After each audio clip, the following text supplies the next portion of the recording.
তো চলে এসেছি একটা ভিডিও নিয়ে। তো বাইরে আজকে বৃষ্টি হচ্ছে, বৃষ্টিতে খিচুড়ি কার না ভালো লাগে। তো আজকে আমি খিচুড়ি রান্না করে নেব। প্রথমে চাল নিয়ে নিয়েছি, তারপরে কিছুটা মসুরির ডাল নিয়ে নিয়েছি। এদিকে আমি বাড়িতে থাকা কিছু সবজি কেটে নিয়েছি, আলু, পেঁপে, কাঁচকলা, আর মশলাগুলো নিয়ে নিয়েছি, আদা, রসুন, পেঁয়াজ, কাঁচা লঙ্কা। তো সবগুলো আমি ধুয়ে পরিষ্কার করে একটা হাঁড়িতে নিয়ে নিয়েছি, নিয়ে মশলাগুলো দিয়ে তেল দিয়ে দিয়েছি। তারপরে যে ফুটে উঠেছে, আমার খিচুড়িটা হয়েই এসেছে। তারপরে অন্য একটা কড়াইতে আমি কিছুটা তেল দিয়ে দিয়েছি, একটু পেঁয়াজ কুচি, শুকনো লঙ্কা, আর ভাজা ভাজা হয়ে গেলে আমি কিছুটা পাঁচফোড়ন দিয়ে দিয়েছি ফোড়ন দেওয়ার জন্য। তো খিচুড়িতে এভাবে ফোড়ন দিলে বেশ টেস্টি হয়, বেশ ভালো লাগে খেতে।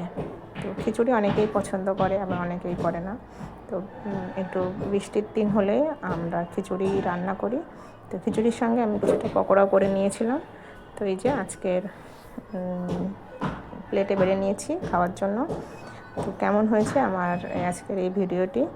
ভালো লাগলে সবাই একটু সাপোর্ট করে আমাকে ভালোবাসা দেবেন আর আমার পাশে থাকবেন। ধন্যবাদ।